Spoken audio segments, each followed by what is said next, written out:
D'accord, donc la méthodologie globale pour le contenu. Il y a 2 ans, il nous aurait probablement fallu 4 jours pour élaborer une stratégie de contenu. Quand ChatGPT est sorti, ce délai est passé à 2 jours. Et une fois que ChatGPT a pu réellement aller sur Internet et effectuer des recherches en direct, cela nous a pris environ 1 heure et demie. Donc, dans la prochaine vidéo, je vais vous montrer comment le GPT personnalisé fonctionne. Et bien sûr, nous mettons toujours à jour le GPT pour qu'il soit aussi performant que possible. Ce que je vais vous montrer maintenant, c'est la méthodologie, car même si nous utilisons un GPT personnalisé, nous utilisons en réalité exactement la même méthodologie. Il est donc important que vous compreniez à quoi ressemble cette méthodologie et comment elle se manifeste ensuite dans ce GPT personnalisé. Voici donc un exemple d'entreprise d'éclairage LED. Il s'agit donc évidemment de la stratégie de contenu, donc chaque produit et service que cette entreprise propose a besoin d'une stratégie de contenu et donc, par conséquent, de la recherche de mots-clés. En gros, nous avons ce qu'on appelle la première version du texte. Vous connaissez probablement tout cela ou vous vous en souvenez grâce à la première partie du cours. Dieu merci, positif et négatif.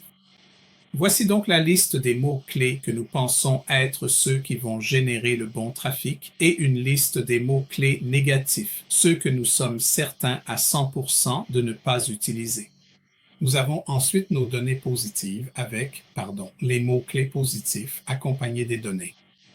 Nous avons ensuite identifié des questions et nous avons en fait intégré ces questions dans l'outil de stratégie de mots-clés afin d'obtenir les réponses concrètes en termes de volume de recherche.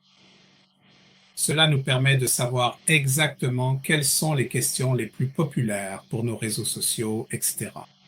Cela nous donne un point de départ. Voilà donc pour le contenu, c'est la partie recherche de mots-clés proprement dite. Mais pour chaque produit et service que vous proposez, vous avez également besoin d'un document de contenu.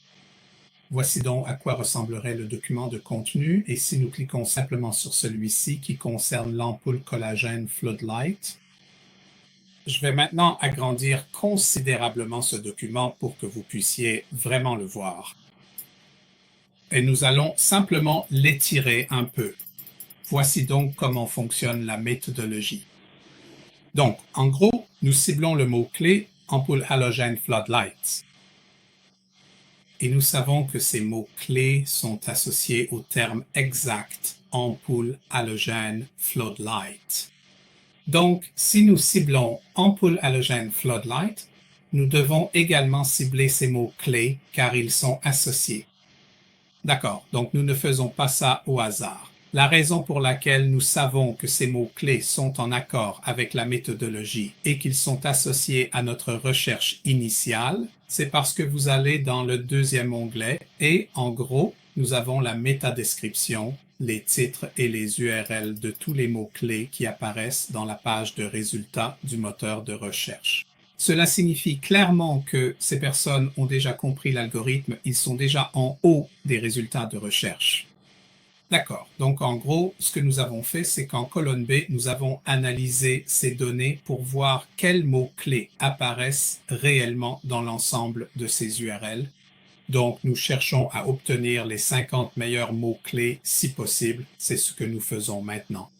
À ce stade, nous recherchons des mots-clés et vous pouvez comprendre pourquoi cela peut prendre pas mal de temps.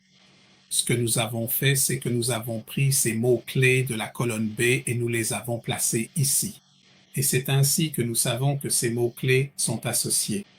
Il est important de mentionner que ces mots-clés sont également regroupés ensemble. Donc si vous regardez ici, ceux-ci, là, sont en fait regroupés ensemble aux yeux de Google. Cela signifie la même chose. Donc c'est comme Hôtel Londres, Londres Hôtel. Nous avons aussi ici ceux qui sont regroupés ensemble. Ils contiennent le mot sécurité. Donc, encore une fois, Londres Hôtel, Hôtel Londres. C'est pareil, d'accord? Et évidemment, ceci est un mot-clé distinct et ainsi de suite. Donc, ces données sont vraiment importantes pour nous, mais ce qui est aussi important, ce sont nos questions. Alors, excusez-moi. Si nous regardons les questions, vous verrez que nous avons les questions plusieurs fois, puis les mots-clés à côté. Donc, ce que je vais faire, c'est choisir celle-ci. Pourquoi les ampoules halogènes sont-elles interdites? Ce que nous allons faire, c'est supprimer les autres. Ainsi, la question n'apparaît qu'une seule fois pour que ce soit plus facile à voir pour vous. Alors, pourquoi les ampoules halogènes sont-elles interdites? Nous devons répondre à la question, puis intégrer ces mots-clés. Dans la réponse, et encore une fois, il faut reconnaître que certains de ces mots-clés seront les mêmes que ceux de la page d'accueil que je viens de vous montrer, et ils sont également regroupés. Ici, il s'agit donc d'un groupe, et évidemment, cela ne compte que pour un seul mot-clé. Donc, ces mots-clés, et si nous revenons à la feuille d'origine, ces mots-clés vont constituer et former la stratégie de maillage interne. D'accord, donc ce que nous allons faire ensuite, c'est que il y a 2 ans, nous serions probablement retournés à notre GPT personnalisé et il arrive souvent que des gens utilisent encore ces GPT aujourd'hui, ce qui, selon moi, est probablement une erreur car ils servent plutôt de première ébauche. Vous pouvez faire bien mieux que ça maintenant. Donc tout d'abord, nous allons sélectionner les mots-clés, dans ce cas ampoule halogène, et nous allons les placer ici. Alors, retournons à ce tableau, supprimons cela, supprimons ça, et ici vous pouvez voir que nous avons nos mots-clés. Donc en gros, nous regardons comment nous avons nommé le tableau, dans ce cas, projecteur ampoule halogène. D'accord. Donc ici, rédiger un document de 2500 mots sur le sujet du projecteur ampoule halogène. Vous voulez un titre H, projecteur ampoule halogène. Maintenant, nous allons sélectionner un maximum de 4 mots-clés. Donc, si nous revenons à notre tableau, nous savons que ceux-ci sont regroupés. Donc, ils signifient la même chose. Nous allons donc en choisir un parmi ceux-là. Je vais en choisir un parmi ceux-ci. Je vais prendre celui-ci parce qu'il a aussi 50 recherches. C'est le plus élevé. Puis, on va peut-être prendre celui-là là-bas, donc un des autres. D'accord? Donc, nous avons notre liste. Ensuite, nous allons indiquer dans l'invite ce que nous voulons qu'il fasse, ce que nous ne voulons pas qu'il fasse. Nous allons mentionner la marque, probablement mettre un lien, et cela, dans ChuckGPT, vous donnera une idée de la structure, si vous voulez. D'ailleurs, n'utilisez jamais ce texte tel quel, ce n'est qu'un brouillon. Copie. Donc, la prochaine chose que nous pouvons faire, c'est utiliser cela pour nos tweets sur X. Ici, par exemple, créer 5 tweets séparés, etc., etc. Maintenant, nous avons des panneaux de clôture, mais dans ce cas, nous allons utiliser une ampoule halogène pour projecteur. Nous demandons quelques hashtags, nous allons inclure la marque, etc., etc. C'est pareil pour la question, donc si nous allons à la section des questions, la question est « Pourquoi les ampoules halogènes sont-elles interdites ici ?»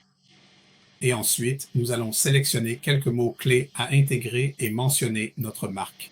Donc, encore une fois, nous allons utiliser ces mots-clés et très souvent, ce sont les mêmes que, comme je l'ai dit, sur la page d'accueil ici.